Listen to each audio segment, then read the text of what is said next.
All right, guys, we got a campaign totally crushing, so video to break it down because we need to make this the new standard. We started the campaign yesterday and it's in the B2G niche, so it's probably the hardest niche that we're really going after is government. Maybe insurance, but this definitely is up there.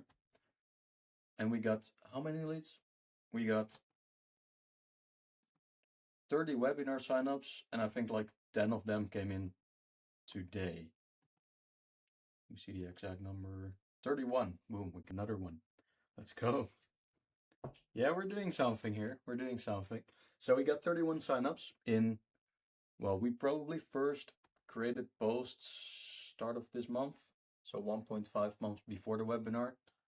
I think the only reason it really works is we got the campaign with a good payoff because we ask them permission-based if we can send them the link to the webinar as opposed to actually directly sending the link, because that's what we have been doing previously. We kept just sending people to landing pages. We've even had this one client, or wait, prospect actually, we've not converted it, but we got this one prospect, they send it like a newsletter almost. That's how they do their outbound. Like really nice design, etc., etc. We're just slinging text messages almost. That's what the difference is. The one big reason it works though is that we give them something so personalized that they almost have to reply. It's like you're working in GIS at the municipality. A lot of municipalities and their GIS teams are currently working on this new way of working, which is what the webinar is about. That's why we got this webinar. Do you mind if I send you, and then we'll break down of the webinar. Do you mind if I send you the link?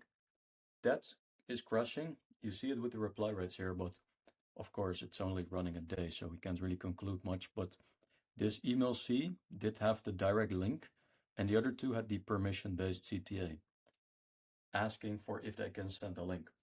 People jump on that. It sounds ridiculous, like why does that make such a difference?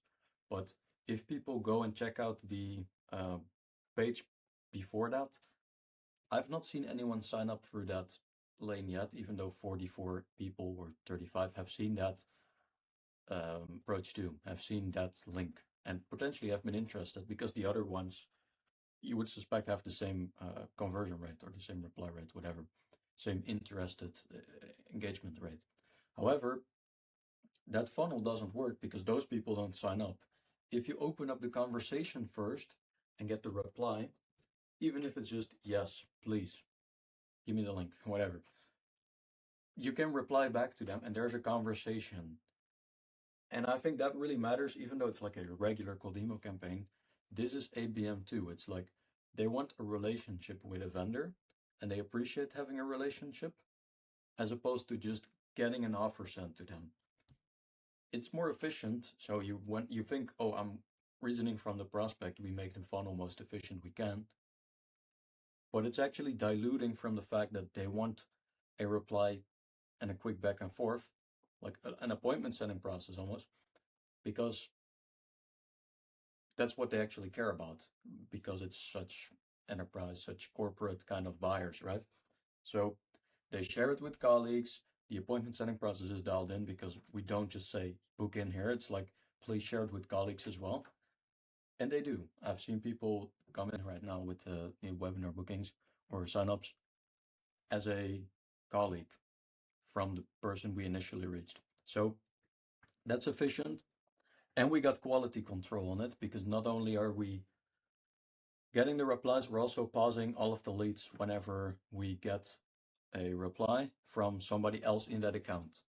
So we're very efficient with the ABM, because otherwise it's diluting our positioning when we send the same sequence to everyone. So truthfully, we do, but on email ABC, they get their different variants. So the moment we get a reply from one of them, pause all of the other leads in that account, we still get good brand awareness, and they will share it internally, which is much more effective than if they all get the same cold email, obviously. So let's do one more refresh. Let's see if we got more signups. No, still 31, but that's good though. It's good though. It's the first day. 31 signups, 24 hours.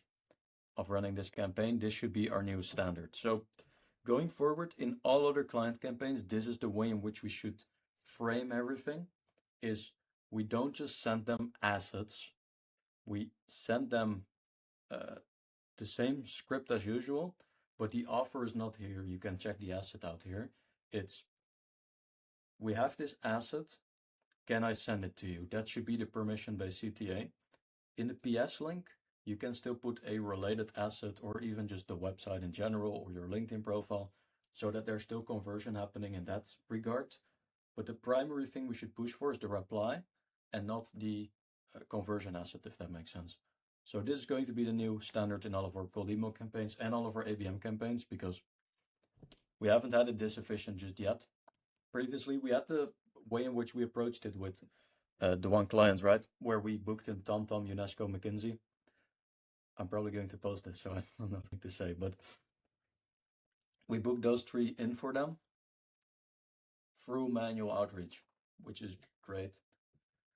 But this is much more scalable. In other words, it kind of doubles down whatever is already working, but we give them a permission-based CTA. So supposedly, maybe it's even more efficient. And in case it becomes more efficient, we are not even going to do any manual outreach, but just do the appointment setting from the cold email by just scaling the cold email volume only.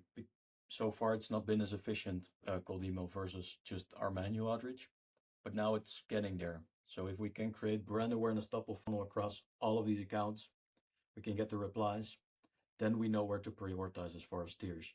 Then the focus on the SDR side is just going to be, for 1, the appointment setting, and 2 and 3 are going to be the account research, LinkedIn, pretty much.